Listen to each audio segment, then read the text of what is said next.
Welcome back. This is the Upside Down Show on City TV, and today we are doing something really interesting. Such a beautiful conversation to be had. Yeah, indeed. People have a talent, but then they back the talent with some passion. You might think, well, it's a hobby. He's doing it at his or her leisure. But it's paying off, and it's beautiful when you're having fun and then smiling to the bank as well. No, I'm going to ask this gentleman how he does it, because I love to move around, you know, but beyond just taking photos, I don't know how to make money out of it, but I think that is why we all have people we can look up to and can ask questions. Maybe he's going to be my mentor. Well, he's doing it, and he's doing it amazingly well. I mean, I sit in this country, and then through his eyes, I have traveled other countries. Can you imagine? And he's really doing a lot, you know. And sometimes when you get to know that the government can even use some of his videos, you know, to do, I mean, their own advocacy and research and all that. Ladies and gentlemen, our very own Ghanaian-born YouTuber making Ghana so proud. Ladies and gentlemen, please help us welcome Wode Maya. Wode Maya! That was a beautiful intro. Yeah, I mean. but honestly, you have to take me through some tutorials, because I think I should be making money. Oh, really? Yeah. Don't worry. Yeah. Of course. See me after this show. I will. Welcome to the show. Thank you so much. It's nice meeting you. Nice meeting you. Is Wode Maya your name? Wode Maya is not my real name. What is your name? My name is Kobina Akun. Oh, you're Kobina. I'm also Tuesday born. Oh, me retired you. I see. That's how I know record. So tell us about you know, Kwabna, before you became Wode Maya. Kobina was born in a village in Takrady called Ahinkofi Krom. I grew up in the village. I attended Westridge Junior High School, and then from there I went to Bompe Senior High School. And it came to a time that I have to travel to China. Okay. And then I went to China, and Wode Maya. So what does it mean? Yeah, what does Wode Maya mean? Wode Maya literally means my mom in Chinese, right? So, I mean, when I started my whole YouTube career, I'm actually a first-class aeronautical engineer. Yeah, so when I started that whole education, my dad was like, you can't be a YouTuber and an engineer at the same time. You just have to focus on your, you know, African parent, they want to see you being an engineer. Exactly. But my mom was always behind the scene telling me that, you know what, keep it low, but I mean, keep doing it, but on a low key, because your dad is extremely mad at you. So when my mom started supporting me, and then I decided that, you know what, let me change this whole YouTube name from Ghana Baby. Oh, you're Ghana Baby. Oh, okay. Wow. So that's how I started, Ghana Baby. Exactly. So that's why I still have Mr. Ghana Baby on my Instagram. So I just changed everything just to celebrate my mom. So every milestone on my channel, we do something for my mom. Awesome. Wow. So do you speak Mandarin? Of course, very well. Ah, wow. Who show me? What does that mean? I'm asking if you can speak Chinese too. How did you say it? How do I say yes? Charlie, this is your show you are doing on this TV. Be careful. Wow. No, so you're going to China, you know, and now being a great YouTuber. Do they have any connection? Yeah, I think I learned everything that I know in China. China really played a great role in my life, because I didn't know anything. You know, my first time of even coming to Accra was when I was applying for my visa. Okay. From straight to Takrady to Accra, then straight to China. And which year was this? This was 2012. And let me tell you something. When I even arrived in Dubai, they looked at me and they said, "Where's your mom and dad?" They even detained me for hours. I was the last person to, you know, exactly. So that's where the name is Ghana Baby came about. Okay. Exactly. So I mean, I went to China, and I was exposed to 24/7 internet, and I was doing research about how can I study and at the same time do something else on the internet. Right. You understand? So that is when I started consuming a lot of YouTube content, and I found out that, oh wow, you can actually do this and earn from it. So I mean, I started everything on campus, just having fun. So I started my YouTube career in university. And that's when my dad got to know one of my videos, and he got a show. Yeah. Serious.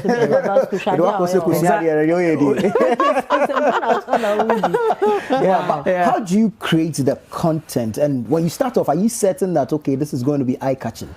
You know, I started YouTube as a hobby because I had a passion for being in front of the camera. I'm a very talkative guy, so I just felt like I cannot be talking for free. You need to pay me for talking. Right. You understand? And that is when YouTube came in. So I started creating everything just for fun on campus. I mean, I started videos with Chinese women. So my dad was literally mad. So what were you discussing with the Chinese women? Just, I mean, flirting with women. That's it. As a young black guy living in China. So that's how I started. Did they fancy you? Exactly. You black man, you speak Chinese, definitely have upper hand. Oh, wow. Exactly. Because I learned to speak Chinese in 3 months. So I had to, Also, because I understand Chinese is a very difficult language to learn. It's a very difficult language, but, you know, I went to China with no school fees. So within that 3 months of not going to school, I had people, because I was like a baby, so the people that clean our hostel, they loved me. You know, they were like, why are you in the room? You're not going to school. So all the time they come to talk to me, and that is when I was able to communicate with them, consume YouTube video on how to say this, and I come and tell them. And within 3 months, I was able to speak the street Chinese until I even started my class. Wow. So that is how everything. Exactly. Let's just go back to the content and then how it started with the Chinese women. So it started with Chinese women. And when my dad got mad, he was like, you know what, you speak Chinese. Why don't you use your Chinese in a positive way? Instead of always with women, because, you know, I'm not going to allow my son to be doing this kind of thing. So it came with a concept of being a black man, changing, clearing misconception about Africans living in China. Okay. And that, my first video blew up. This was when? This was in 2014. 14, okay. Because I was doing YouTube for 2 years, no one was watching me. Like being a comedian, no one was watching. Until I spoke to my dad, that concept came in by changing the misconception about Africans living in China, and that's it. People could relate to what I do. And I became a successful YouTuber in Africa, in China. And when I became that, I felt like, you know what, China is not my home. Everybody wanted to come to China because of my videos. Any African who visited China those days, they came because of me. And I'm like, if I can do this in China, I can actually do it better in Africa. And that's why I set up a project called Africa to the World. And that is when I came to Africa. And it's the best thing I've ever done. Wow. But how easy was it, you know, coming back home and now making this a project that you're working on? How was the reception like? Reception like, I think in Ghana, they never accepted me from the beginning because I did everything in Ghana before. But they felt like, yo, who is this guy? So what gave you the breakthrough? The breakthrough was from, what do you call Rwanda, when I sat in the gutter eating. And the video went viral. And that is when, you know, like even coming to Africa, I was on a loan. Yeah, it was. You had to borrow money? I had to borrow because I wanted to go because I've already done the research and I know that Africa is the place. But I didn't have that amount of money. I asked my friends, they were like, okay, we can't support you. We don't support trips like this. So I spoke to my Chinese friend and then he used his credit card to get me a ticket in 5 countries. And when I go to Ghana, no one was watching. I'm like, you know what, straight to Ethiopia. Then Rwanda, I sat in the gutter and everything changed. And I told my friend that, hey, you know what? We're paying the loan. Tell me our approach to business, you know, the African and the Chinese. Africans always want to see you successful before they get close to you. But a Chinese person sees the future and he wants to invest in you. And that's our problem. My friends never supported me. They were like, yo, we don't support trips like this. You're going to Africa to chill with women. You're telling us to give you $1. I never even asked for anything. I asked for $1. You know, because I had the money, but the money was too much. So I was asking people for like, yo, $1 to support. Awesome. That Rwanda one that blew up. I mean, that's really a thought process. What came into your head for you to go sit in the gutter? I mean, I feel like sometimes I don't even know what I'm doing. You know, I don't do research in every country that I go to. I just go there, first impression, I create content out of it. Right. So I went to Rwanda, I mean, visiting an African country for the first time, and I'm seeing, wow, this country is so clean. Then I went to buy food. I was eating and I saw a guy cleaning a gutter, but the gutter is not that dirty. Why are you cleaning it? Then I went to him. I left my food there and I went to him and I asked him, why are you cleaning the gutter? He said, that's my job. I clean the gutter 5 times a day. Whether it's dirty or not. Whether it's dirty or not, 5 times a day. And when he told me that, I quickly went back to the restaurant, pick up my food, come and sit in the gutter just to tell people that it's the cleaner. People were looking at me, is this guy going mad? But in my mind, I was just creating content. And that video changed my life. Wow. And subsequently, how has the journey been? It's been fantastically well. I think currently it sits on 861,000, almost 1 million, #1 in Ghana. Yes. It's been amazing. I don't know how, because no one was tapping into this. Yeah. You know, when I came, I saw a lot of content Everybody creators. has YouTube. Exactly. Yeah. But my concept is totally different. Yeah. I'm not even recently YouTube is giving funds for content creators. Ghana was exempted. You know why? Because most of our content, I reach out to them and they're like, most of our content are in tree. You know. Okay. So now we're trying to bring that thing back again. That there are a lot of content creators that are coming up that are using English to create content in Ghana. So I think very soon, I think we will also qualify for the funds. So what makes one a great YouTuber? Personality. Not the content? It's not always about the content. Okay. You always have to put yourself in your videos. I mean, I always tell people that I'm a village boy from Ghana. Okay. When I started, Ghanaians thought that, oh, you are not elegant. Why are you wearing shorts? Why are you doing this and that? But no, I wanted to be me. Yeah. And use my own way to tell the story. And people could relate to me. Yeah. Like, I can even wear singlets and shoot a video and no one cares because they know that that is who I am. So staying authentic, adding your personality to it, and then look for any kind of content that you want to create and you're good to go. Because I even believe that each and everyone out there needs to have a YouTube channel.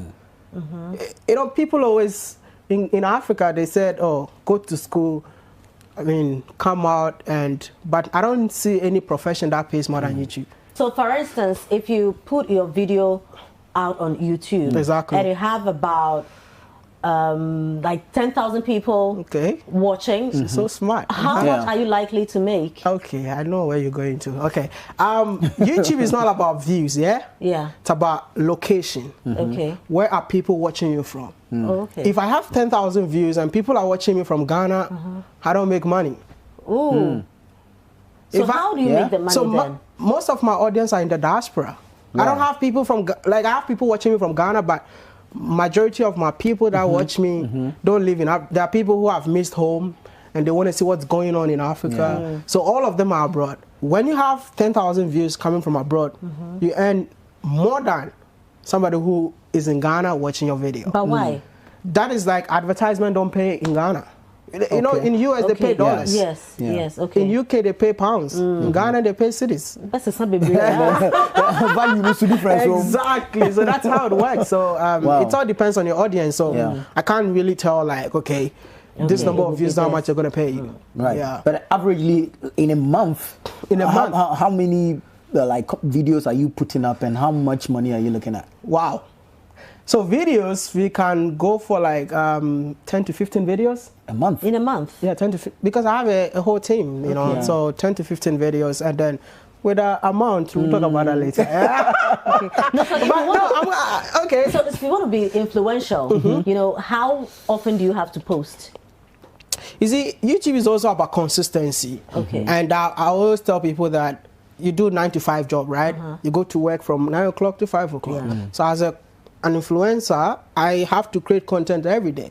And I see each day as someone who has 100 subscribers. Okay. Okay. You know, sometimes when you let the fame get into you, you forget yourself. Yeah. And that is my secret. When you see me in town, you see me, I'm just doing the same thing that I do all the time, you know. So I'll tell people that be consistent. If you can even create from 1 to 30 days, do it. Because anytime we do 1 to 30 days, which means we want to hit a particular target. Right. Before you land in a country, at least you know where you're going. Exactly. But do you know what you're going to do there? Do you have an idea what kind of content you are looking to catch up on to feed your audience? Right now, we have like companies sponsoring us in terms of for me to go to any country. Like recently I worked with MTN South Sudan. They did everything for me. I just got there and then started working. That one, we know what we're doing. But if I go to a country by myself, we get there and then we look around what kind of content are my audience going to appreciate. And that's what we create, because we want to celebrate African excellence. So any African who is doing something magnificent on the continent that can inspire many people will look at you and they'll be like, you know what, can you share your story with us? So these are the kind of content that we create. So sometimes you just go there and make it happen. You've been to almost everywhere on this continent, and the kind of audience you reach out to. Yeah. I mean, First of all, let me find out. I mean, which one has been your biggest interview so far? If you have one, and how much of an influence you think that interview has had on your audience? Okay, so for my biggest interview I've ever done was the one I interviewed the former president, J. Kufuor. I think it reached out a lot of people. I mean, even if I walk in town, people see me and say, "Oh, you interview my dad." People take me to a restaurant to eat because I interviewed But when it comes to the entrepreneurship episodes that I've been filming, there's a guy who uses school fees to set up one of the biggest charcoal factory in Ghana. And that video alone, I mean, inspired a lot of people. And then right now, a lot of people are coming to Ghana to also start something, because all of us thought that, okay, being in school is everything. But these guys are just starting their own businesses and all of that. And I believe that we need to teach people that entrepreneurship is the key. Because even being a YouTuber, being able to invest in real estate, farming, and all of that. So, right. So have you had the chance to do stuff officially, you know, with government of Ghana? I believe that what we're doing is putting Ghana on the map. And the country must appreciate, but they don't care.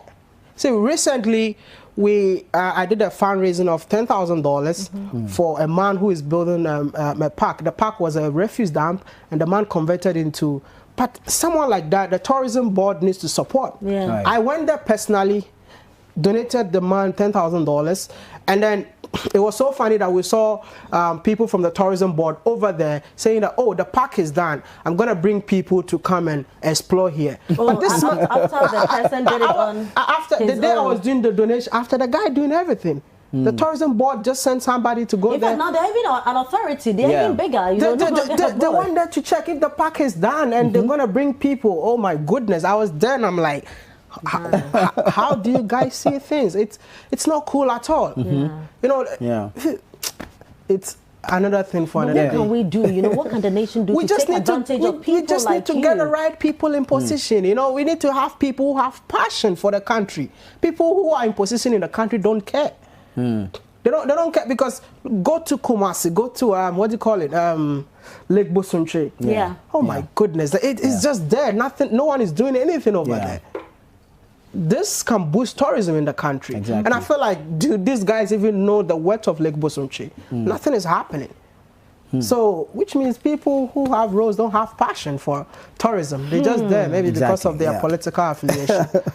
Well, we're having an interesting conversation with one man whom, through his eyes, you can travel the rest of the African continent and, of course, other parts of the world. Wode Maya. My brother. I mean, it's been a great conversation so far, but then we're going to go deeper into it. Before the break, we were looking at state influence and, of course, sponsorship, endorsements, and all that. I want to ask you officially, have you been approached by any of the political parties in the country to perhaps propagate an agenda for them using your influence on YouTube? I would say that not yet, but sometimes. I don't know if you understand that. Not yet, but sometimes, you know. So what? Officially or unofficially? I mean, unofficially, but at some point it was official. But you know, I'm not here for the money. And, I'm here for an impact. Because when you make an impact, that's when the income comes in. You know, we're telling the diaspora to come back home to help build Ghana. And it's something that I have passion for it. I've been doing it, I mean, over and over again, and it's happening. I'm meeting people that are coming to Ghana because of my videos. So recently, I think we were approached by one of the, promotional centers in the country. Of course, I have the platform, so I had to go and then give them the platform to do whatever they want to do. I was at the event, and everybody was coming to me, and I felt like, you know what, it feels good. I mean, knowing that you are doing your own thing in your own way, at the same time, you are making an impact, which was beautiful. So, so now almost 1 million subscribers, and doing this over and over again. Where do you hope to take this? Let's say in the next year, in the next 2 years. I think I'll be on YouTube for 5 more years.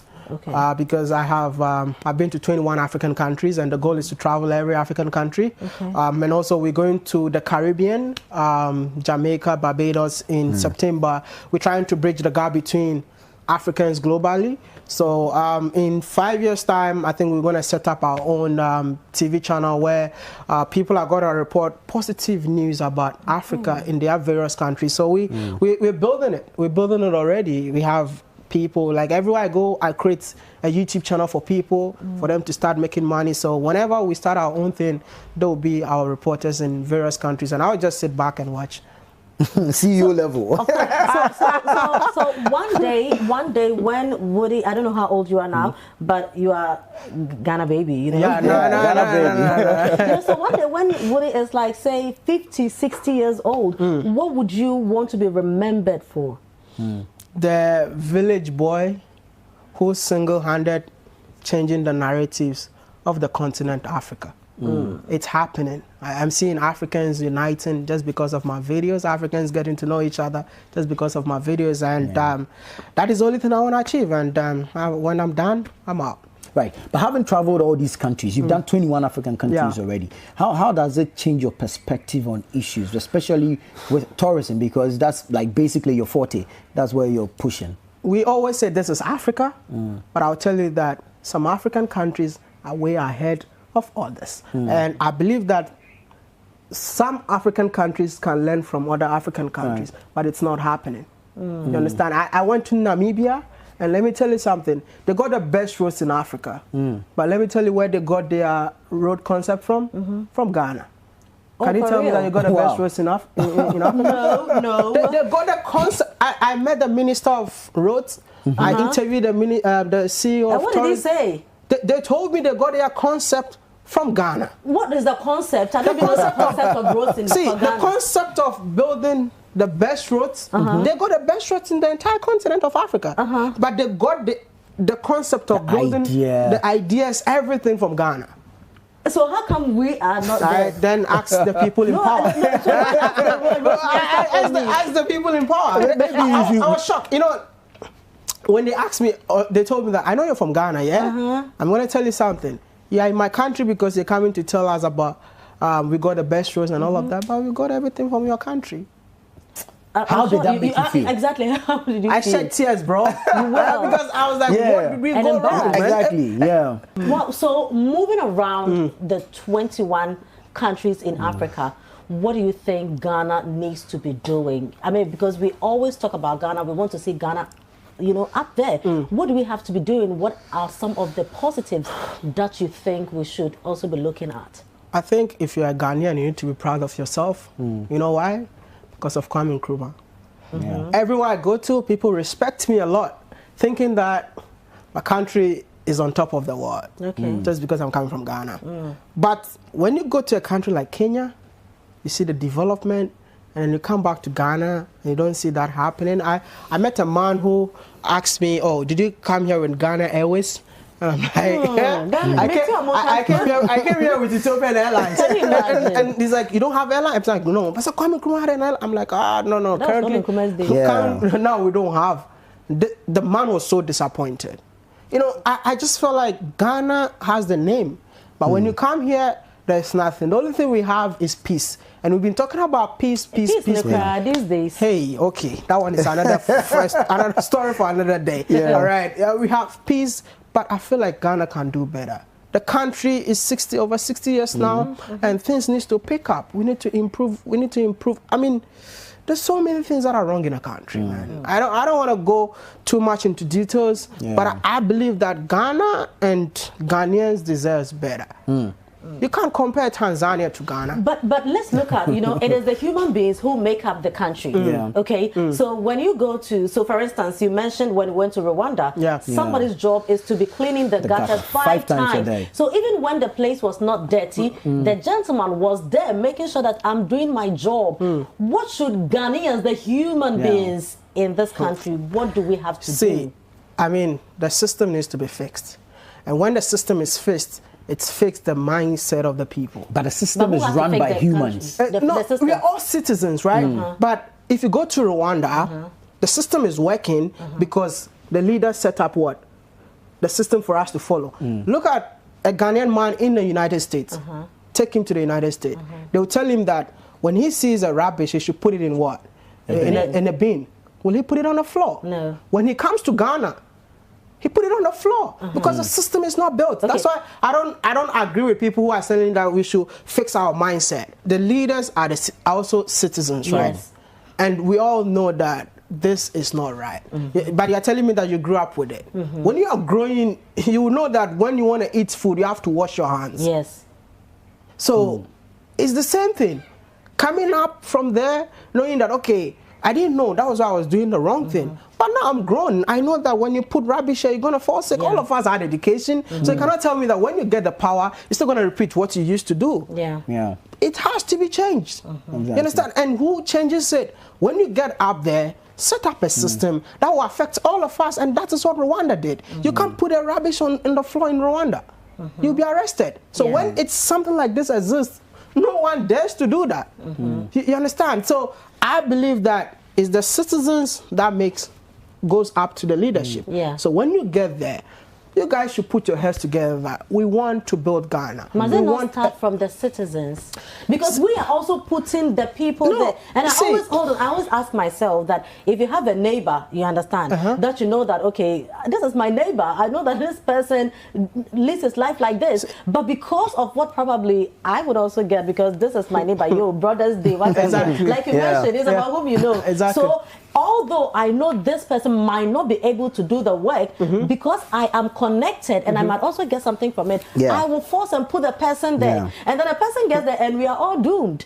So, I don't know, it's a chicken and charity begins at home. You understand? So the citizens, we are the ones putting people there. How do we all come together to fix stuff, to change the system? You see, I don't know if you really understand what I'm trying to say. I do. But you being a citizen, you will try your best. By doing what? I mean, you clean your surroundings. But are we doing that? That's what I'm asking. That's what I'm saying. We are not doing that. But the system is also not checking on us. Okay. Well, it's an issue of attitudes and systems. The system is not checking on us. Because I think that if the leader sitting there also has the right attitude, he will fix it. If we had people beyond the president, definitely they'll be checking on him. The president, and it follows. It's system by system. But here, no one is checking anybody. So it's everyone. All right, let's go check. Let's go check YouTube, and then let's pick your advice for a first timer, somebody that wants to start a YouTube channel, and probably hopes to get where you have gotten to on YouTube. Don't start the YouTube with wrong intentions. That you heard there are more money on YouTube, so you want to start a YouTube channel. Start YouTube because you have passion for it, and when you start it, stay authentic, be you, and the most important thing is be creative. And if you are being creative, make sure you stay patient, because patience is always the key. I mean, some of us, when we started, no one was watching us. I used to get 10 views, and out of the 10 views, I watched 9 of them. You understand? So it was just patience, persistent, that got me to where I am. So don't be discouraged when you start. Know that you're doing the right thing, and then learn from other people, and then add it to yours and make it happen. When you look back, are there any regrets? And then, I mean, the current system that you're running, are there any challenges with it that you have some recommendations or suggestions to fix it? For regret, I would say that why I didn't start this earlier, and then why I also did not stay consistent, because I didn't know. And for what again? Is that something? The challenges. The challenges is that I mean, traveling in Africa is always very difficult. I mean, being arrested, I've been deported from an African country. I've been denied entry. You shot somewhere you were not supposed to shoot? Yeah, I was just holding a camera and they told me that I'm a spy, and then they put me in a dark room and all of that. So I've been deported in 2. Were you tortured? Almost, but the funny thing is that the guy who was supposed to interrogate me was a fan. He switched on the lights and he saw my face and he was like, "What am I?" And then he just told me that you guys don't know me. It just let me got out of the room. So which country was this? That was Uganda. Okay, Uganda, Museveni's country. And so many countries. Well, Museveni's country, you would understand. Yeah, I mean, Museveni's country. We don't want nobody spying on us from nowhere. Exactly, and I mean, apart from that. It's really a fun job, man. But do you contact the embassy there or the Ghanaian consulate there? That is something that I've never done before. But I mean, I think when I went to Namibia, people were telling me that I need to start doing that. But sometimes I feel like working with people, it slows down whatever you want to do. I mean, trying to work with the government, everything slows down and all of that. I love my country. I love what I do. I love the continent of Africa, and I'm willing to push forward to get this to the next level. I mean, maybe someday I hope the government will understand our worth and then invite us, talk to us. How do we fix the tourism sector in the country? So for now, I'm just doing my own thing in my own way. All right. So who are you, before we go, who are you dying to interview and where are you dying to visit? His Excellency Nana Addo Dankwa, because I got you want to check him, eh? Oh nah, it's gonna be a friendly interview. I've actually sent my request already. So he's telling me that I should wait for a while. So I'm just waiting for it. I mean, what will be the first question you ask Nana Addo if you get him? Hey, Nana, are you Nana? Well, I am Nana. I'm not an Addo. I am Nana Addo. I'm just gonna. It's gonna be a friendly interview because we got an invitation from the Gambian president, and I don't want to disrespect my president. I want to meet my president, have a one-on-one chit chat with him, and then from there we'll take it to the next level. But can I give you a message for him? Feel free. Ask him that. Why is the system not working? Hey! Now you heard it yourself. No,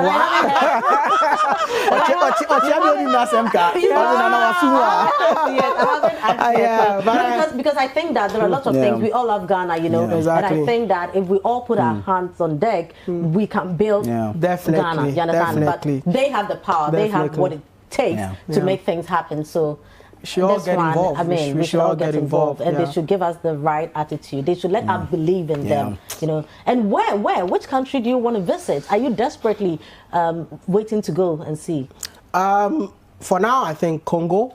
Okay, why? DR Congo. DRC Congo. It's a francophone country. Congo has been through a lot in terms of war. I love going to war zone countries because I'm just a way of stubborn. I just came back from Somalia. Okay. It was very scary though. Of course. Yeah. So I'm trying to go to Congo to go find out what is going on in Congo and also share that message to the world. You speak French? No, yet. But you're learning it.